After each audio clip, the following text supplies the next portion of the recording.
Hello guys. ඔන්න ඉතින් සතියක් වගේ පුංචි කාලයක් ඇතුළත මගේ ආදරණීය කපල් එක සර්ප්‍රයිස් කරන්න කියලා හිතාගෙන මම එයාලගේ ප්‍රී-ෂූට් ඇල්බම් එක මෙන්න මේ විදිහට තමයි හදලා දුන්නේ.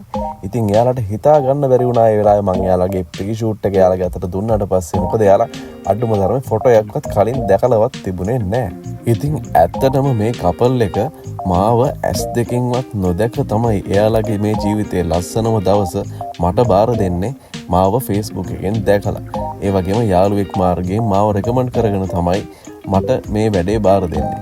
ඉතින් එයාලගේ ජීවිතේ ලස්සනම දවස මට කියලා ලස්සන කරගන්න මාව විශ්වාස කළා මට බාර දුන්නාම එයාලව සර්ප්‍රයිස් නොකර ඉන්න බෑනේ ළමයි.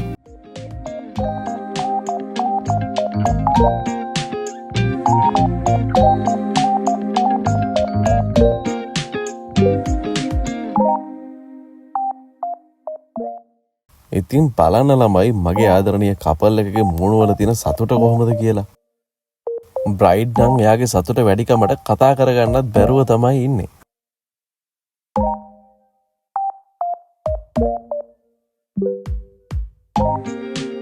ඔයාගේ වෙඩින් එකේදීත් අපි එහෙනම් හම්බෙමු නේද?